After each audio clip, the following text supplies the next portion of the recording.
So first of all, hi everyone. Super excited to be here and definitely hoping that in at least 1 year from now, if not sooner than 1 year, I'll be able to join you on stage live.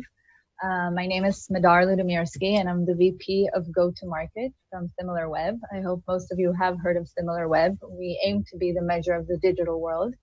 And like Artis said, him and I spent several times speaking about what would be the ideal session and what would spark a lot of interest for you. We don't have a lot of time, but I hope I put together an interesting session about winning and losing consumers during these times of change. So just to set a little bit of expectations, what I'd like to do during this session is focus on recognizing trends globally and in market as a means for success. So what are the trends that we need in order to be successful in the market? I'm really hoping to show you some very interesting information about the trends from around the world during these times of uncertainty and do a little bit of a deep dive into what's happening in Turkey. Obviously, I'd love to have hours on end with you to show you different verticals and different types of insights and trends. But I've focused on 3 different verticals and a few insights in each, so you can get an understanding of what types of things we can bring in order to get a good picture of how to win a market share and how to focus on being more digital. Regretfully, what I won't be doing in this session is telling you how to predict the future. This I can't do. What you will be able to see is that how COVID-19 has been able to create the digital shift much sooner than anticipated prior to. So just to share with you, when things like this happen, what was the first thing that we as a world collectively do? So we all turn to the news, right? The first thing when something happens is we all turn to the news. And what you're going to see is you're going to see a lot of graphs here. On the right-hand side, what we're tracking are the monthly visits. So the orange line, and I apologize for this being small, is our trends showing the monthly visits in 2019, and the blue trends are showing the 2019 visit, the 2020 visits from January to May. What we can see, and again, these are global visits, is that at the beginning of February, so, if we speak about the timelines, the Chinese first imprint was a little bit after December, if I'm not mistaken. And then we can see in January and February where things started to become global, the interest starting to be created. In March, there already being a 16% year-over-year spike between 2019 and 2020. And in April, all of a sudden, 25% of the world growth, 25% year-over-year growth from the previous year. We're looking at news channels. So just to get a feeling in terms of the numbers, in April of 2019, we were speaking about 26 billion visitors to news channels. In April of 2020, we were looking at 33 billion visitors to news channels, trying to understand what was happening. I do want you not to pay attention to the steep downward trend in May. We do foresee it being a significant downward trend, but not this steep, because we're still finalizing the data for May. And in Turkey, like the rest of the world, you did exactly the same. But what we can see here is that in February, okay, again, the orange line is tracking the number of monthly visits from January to May in 2019, and the blue line from 2020, January to May. What you can see is also the peak started happening, where we started rising in terms of interest in news in Turkey in a little bit after the beginning of February. And in March, you're seeing a peak. Now, very interestingly, you can see that unlike the rest of the world, in April, we're actually crossing. Okay, now my assumption is this has to do with the elections of 2019 in Turkey that happened in April, right, towards the end of April. And this is where you can see that the gauged interest, the interest of the visitors to your website are very, very similar to the news sites, are very similar in April of 2019 and April 2020, and are obviously extremely high for this time of the year. But in Turkey, you also did something else that was very, very interesting. So I can share with you a personal story that about 3 months ago, and just a little bit about myself, as part of my role within SimilarWeb, I'm responsible for strategic partnerships and also multiple go-to-market So revenue dedicated to defined territories such as Australia, New Zealand, Southeast Asia, and Turkey being one of them as well. And I have a good friend within SimilarWeb who's a lead analyst, and he sent our CEO a note, and he has vested interest in seeing very unique trends happening around the world. And he said, you know, in Australia, people were buying, when the COVID-19 unraveled, people were buying toilet paper like crazy. I can tell you that I'm from Israel, and here they were going crazy for eggs. God forbid people won't have eggs. And he came back and he sent an email for which our CEO or offer sent to me. He said, in Turkey, there's this very interesting thing that's happening. All of Turkey are looking for Eyüp Sabri Tuncer. Now, first of all, let me apologize for my horrible accent in Turkish, and I apologize for the remainder of this presentation for not being able to say anything correctly here, so excuse me. But, you know, for me, it's lemon fragrance. It's cologne, a men's cologne, and we were super interested in what's going on here. And I started speaking to my colleagues in Turkey and to my friends in Turkey, and what we could see just from the data is that there was a 2,000% increase in March within the shopping category of the e-commerce and shopping category, just for the search for Eyüp Sabri Tuncer. Sorry. What you can also see that in March alone, the traffic and engagement grew by over 1,000%, and visitors hitting close to 500,000 from the last month. Okay, this is tremendous. Every store should be selling this. And eventually we understood this is what every store was doing. So we started trying to understand, what is this thing? So we went and we highlighted the word just cologne. Is this special lemon cologne, or is it any cologne? So we're looking for cologne. And again, we see this huge spike from February to March that you're seeing by the blue line at the end. And we went into the popular pages, and it brings us back to the same website, the eyupsabrituncar.com, for the lemon cologne. Okay, and we see the same spike of over close to 4,000% growth in the visitors to the site. Okay, and we find out that the lemon cologne was eventually sold out. Now, needless to say, very, very interesting. Started reading about this in Reuters, understood that lemon cologne is, by the way, at that time, when you went to Google and you searched for lemon cologne and Corona, the first result is a Reuters article that explains that lemon cologne is very popular in Turkish culture, not only for the smell, but as a disinfectant. So as the rest of the world was going crazy looking for a hand disinfectant during this time, you were looking for the cologne for the same reasons, right? So this is amazing insights that our platform was able to show us. But here's the panic buying that was experienced in the COVID-19. So just to share with you, some of the things that we were tracking and that we were looking at, and as people within the space, these are the same analytics that you would be looking at in order to drive how you can succeed during these special times. You would recognize the trend coming forward and automatically say, okay, this is the investment that I want to make, or I want to find an alternative, or I should put a campaign around this. But we didn't stop the world, and neither did you, just at the news or just at one product. It's obvious to say that almost every aspect of our day-to-day was affected and still is affected. And what we're experiencing, obviously, is that in order to be successful, digitization and data are key. And I want to share with you, how the world reacted. We're going to look again at 3 different verticals: the travel industry, we're going to look at e-commerce, and we're going to look at online banking. Obviously, we have insights on many more things, but given the limitation of time, these are the areas which I thought would be very interesting for you. I decided to start by my personal COVID-19 journey. What you can see here is a picture of my 3 wonderful children.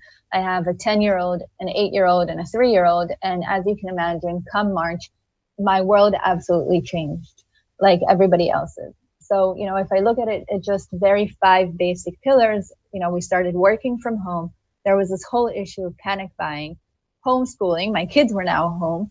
Online shopping, you couldn't go to the stores anymore. And all the travel vacation plans that we had for the upcoming spring holidays and the summer holidays that were coming in were put to a pause. And at the bottom line, a lot of unknowns. But behind each one of these pillars also comes a whole new way of acting, right? A whole new experience that is digital. So when you look at working from home, all of a sudden I needed to make sure that, yeah, and first of all, I'm a person that works globally. I work a lot from home, but I needed to make sure that not only myself, but all of my team has the right IT tools in place, that their internet is performing, and that web conference is working to the maximum. You know, from a personal perspective, panic buying, who knows how long this thing was going to last. We started buying eggs. I told you, I bought more eggs than I can imagine. I stocked up on meat. I stocked up on tons of things. And I did this mostly by ordering online, because at that point there was already a scare of not knowing, who's infected and how close you're supposed to come to each other. The next thing was homeschooling and not knowing how long the kids were going to be at home and not being able to go out and having their after school activities.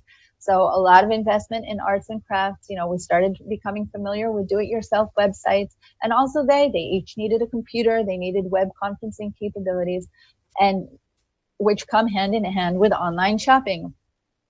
Come a month after COVID-19, my son already has a hair the size of something that he can't step out with. And now I need to invest in a hair cutting machine. And my children, my daughter is into gymnastics and my older son is into basketball, and we live in an apartment, are not allowed to go to their after school activities. And I find myself buying a home-sized trampoline for our living room and a basketball net the size of my ceiling for the house, things that I would have never done, and investing in online payments in areas that I would have done less in the past. And travel, vacation. Okay, I started thinking about what's going to happen in the summer, looking more into domestic travel and looking into my travel insurance and plans that I've already made. So this was my personal COVID-19 journey that still exists, and how it's changed my outlook for doing things in the future. Okay, I'm much more apt in using web tools at the moment because of this situation, and I'm a very digital savvy individual. But let's look at how this affected the world. So I went directly to the most highly impacted industry, one of them, which is the travel industry, the online travel industry. So we're actually looking at the sites that people turn to in order to buy vacations. The vacations are different aspects of travel, okay?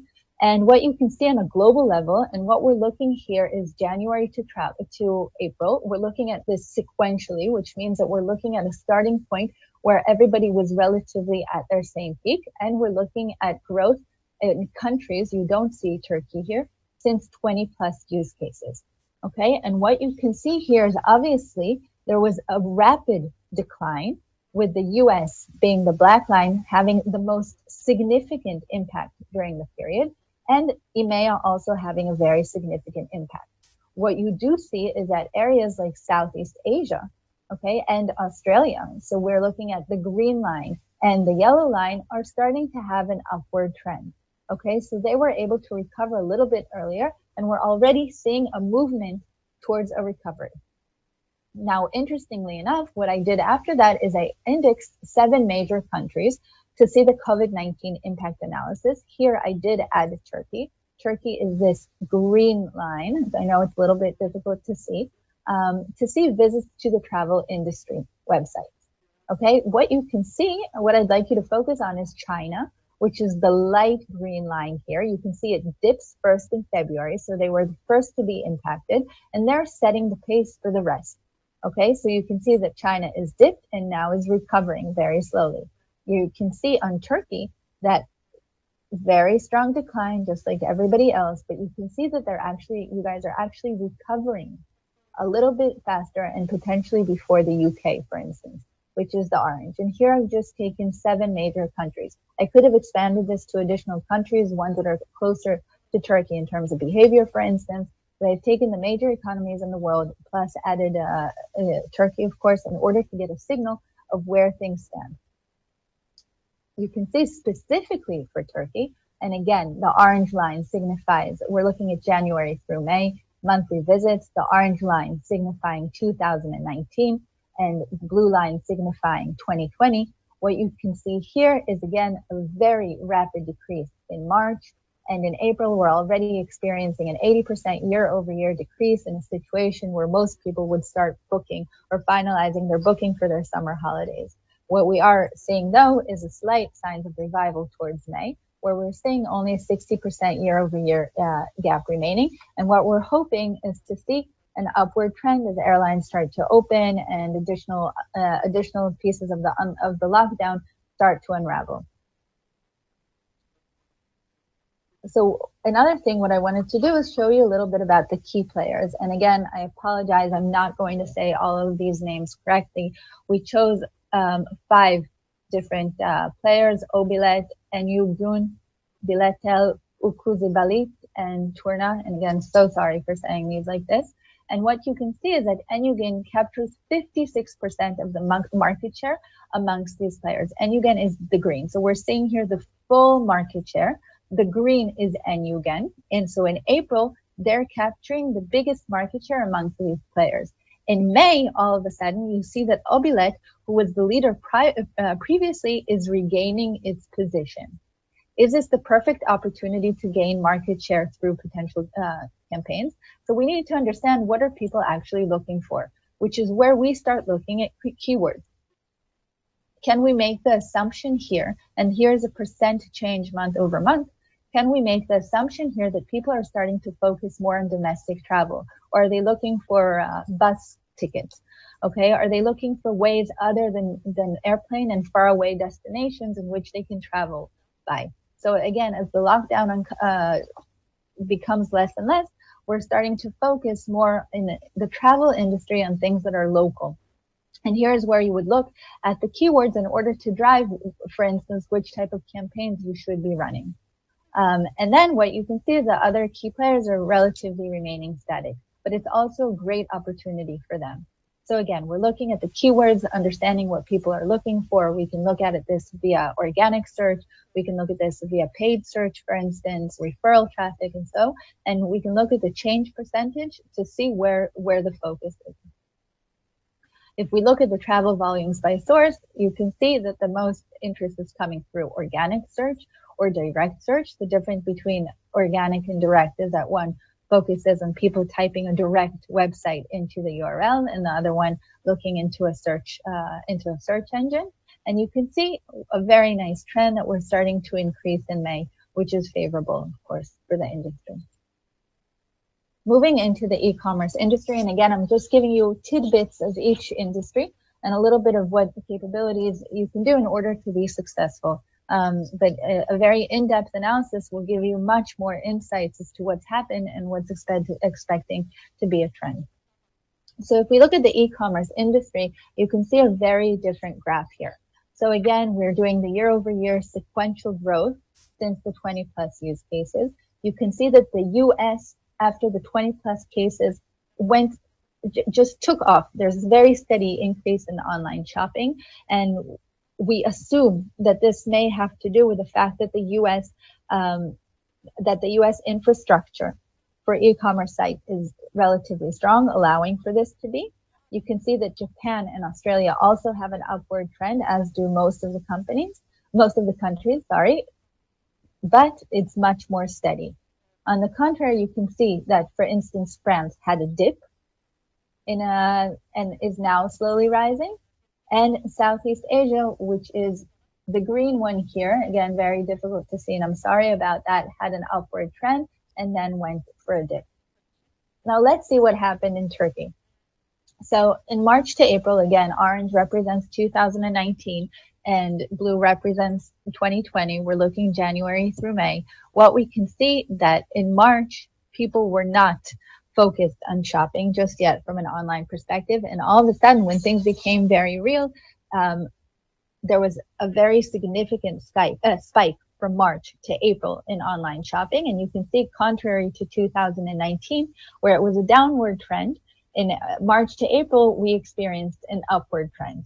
Okay, and this is where the lockdown signals begin, and people are anticipating to be at home and needing to have, enough things to be able to be happy at home, or to have what they need and not knowing what's coming, and therefore they are shopping at a higher pace, at a higher trend.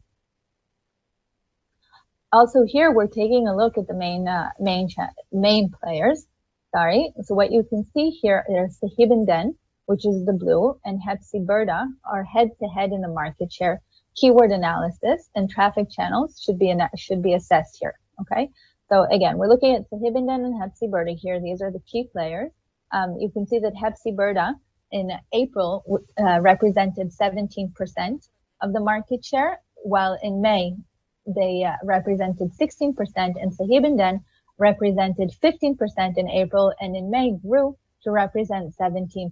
So they changed their positions in the leader, but they're very much head-to-head. What would be recommended here is to do a keyword analysis and traffic channels analysis in order to see how you can capture additional market share. Now, what's also interesting is EPTTAVM, and again, sorry for saying the words potentially incorrectly. This is the purple. Okay, so the purple here is EPTTAVM is probably a niche player in the market, and all of a sudden come April, they gained an interesting piece of market share. Okay, they gained 6% of market share, which they weren't that much of a player prior to. Now, what can they do to retain this? So they should definitely be looking at the keywords and traffic channels in order to assess what needs to be done in order to regain this over time and not lose the momentum again. Now, just to show you a little bit about the e-commerce and keywords, I want to show you the trends and how they aligned from January all the way through May. So in January, where things were relatively normal, people were looking for Xiaomi Redmi Note 8. This was the #1 e-commerce and shopping keyword. You can see in February, and this is highlighted by the blue box, it goes down to the 7th place, and in April, it's already not found in the top 10 list. And now we're seeing a little bit of a revival, and it's back in the 6th percentile, showing that the economy and that we as a region feel a little bit more confident in the situation that we're in, and we don't need to constantly be looking at masks. So in January, people were already looking for masks. Okay. In February to March, they were looking for masks and the cologne that we were speaking about. You can see almost all of this is focused on masks, all of the keywords. March to April, still highly focused on masks and cologne. And in April to May, people are starting to look for additional things. They're starting to look for the Xiaomi. They're starting to look for PlayStation, for instance. And you can see the change in the trends. Now, this is definitely something that I would recommend that we all look at when we're trying to define what are the campaigns and what are people looking for, and in order to define what we should be focusing on in our next campaign to our customers. So following the trend, you can see with more than 1 month in lockdown and looking at March to April, one of the most trending keywords in the beauty and cosmetics category is Moser. And I have to tell you that putting this presentation together gave me a lot of knowledge on Turkish language, so very fun for me. So now I know that Moser is a hair cutting system, which of course is what I bought as well for my son during this time, and my husband. And what you can see is very interesting. After we found out that Moser is one of the key things that people are looking for, we looked at what is the traffic distribution around the keyword Moser. And you can see you still have the same key players, but what's very, very interesting is that you see new players entering the market. So these players that recognize that Moser is something that people are looking for have all of a sudden taken over 30% of the market share, which they didn't have previous to. They had a much less. Okay, you can see they don't even exist in March. And all of a sudden, come May, they hold 30% of the market share. And what's even more interesting is the brand Moser Profiline almost doesn't exist in May. So all of these companies should be looking to see how do we keep the market share, how do we grow it, and Moser Profiline should of course be looking to see how they regain. What are the campaigns that they should be doing in order to grow their instance here? That was a little bit on the e-commerce industry. And now in the last industry, again, just for the sake of time, I decided that we should look at the online banking industry. I think this is one of the most interesting industries to follow. And the reason for this is that this is one of the industries which, is very low tech. A lot of people like to come to the bank and they like to speak to people. And, we have a whole demographic sensitive generation of elderly who are not as digitally savvy, that the transition into online banking is a little bit more difficult for them. And I believe that the acceleration that the COVID-19 situation created into the digital aspect of online banking will be very significant.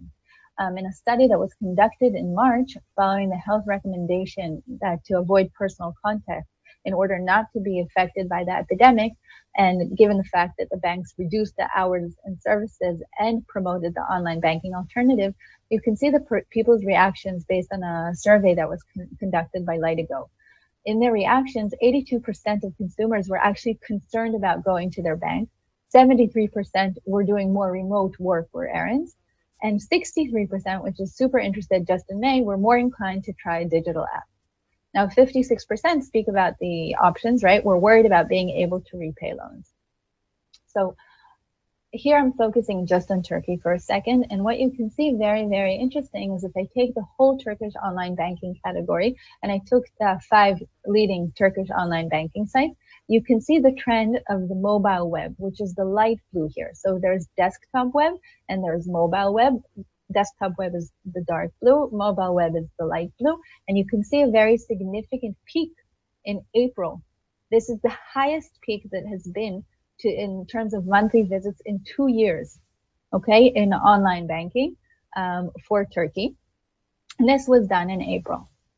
Now, if you look at the key players that we were looking at, and here we're looking at İzbank, Akbank, Ziraat Bank, and Yapı Kredi, you can see that there was a spike in April and in May, with May being a very significant spike. You can see the total here, and you can see the very extreme spikes showing the Ziraat Bank. Now, again, I'm not an expert on the Turkish economy or what happened historically in Turkey during these past few months, but doing some research, I understood that there was a lot of loan-related and government-related funding happening in Ziraat Bank, which would signify a potential growth in May here. In June, sorry. May was slow. What we're seeing here is the end of June. And going back to the top keywords that are not branded, what we can see is that people are starting to look in their organic and paid search terms are primarily centered on borrowing and repayment calculators, highlighting where consumer demand is focused. So, translating, I understood that people are looking for loans, they're looking for agricultural loans and financing, things that they wouldn't typically look for. So this is the final slide on the online banking, but what you can see here is that the direct organic search and referral are the lead traffic volume sources. We can see here, this is the blue, the direct, green is yellow is the organic search, and orange is the referral. So these are the lead traffic volume resources since July for the past year. April shows the direct and organic search are coinciding. And is it time to invest in paid search? Should we consider investing in paid search here as they're aligning? And the question that, if you're coming from the online banking world, that I would ask, are people potentially looking for things that they haven't in the past? Are people looking for loans that they haven't needed to take in the past? Are they looking for calculators? And, if I'm looking just for the bank that I've been using for the past many years, I would typically go into a direct, motion, and I would enter the URL of the website that I know. But given that people are looking now for things that they haven't, they're actually using organic search to find them. And then this is the time to potentially add funds or add emotion into these paid search, for instance, display ads, into driving these motions to make the unawares aware. So that was the online banking industry. Just in summary, so travel, again, we know is one of the most affected industries from the COVID-19. As the lockdowns are lifted, we believe that domestic travel will be one of the first places to revive. And we do want to take a look at countries. So we have data, worldwide data, to allow us to look at the countries that have done the early lockdown release in order to understand what is the pace, to understand what things are going to be looking like for the rest of the world and follow those trends. What you can see from an e-commerce perspective is that we do see an overall upward momentum. One thing to look at is the fact that, people no longer have the urgency to stock up. which does signify that there may be a potential decline, which we as a world need to look at. So we need to be aware of and follow that trend. From an online banking perspective, it's very, very, very important to note that there will be a very significant shift in online consumer behavior, and it will intensify. And we need to help the new demographics that weren't there previously to adapt and change to this new medium. And finally, I think the most important message that I'd like to, for you to stay with is that it's obvious that during these times of change, digitization and data are key for success. The more tools that you have, the more insights that you have, these are what's going to drive you for success. Very interesting times to be part of. I'm obviously incredibly thankful to be able to be part of them. And I wish all of us health and just success. Thank you. I would love to hear from any of you. This is my direct email. And again, good luck. We'd love to help you.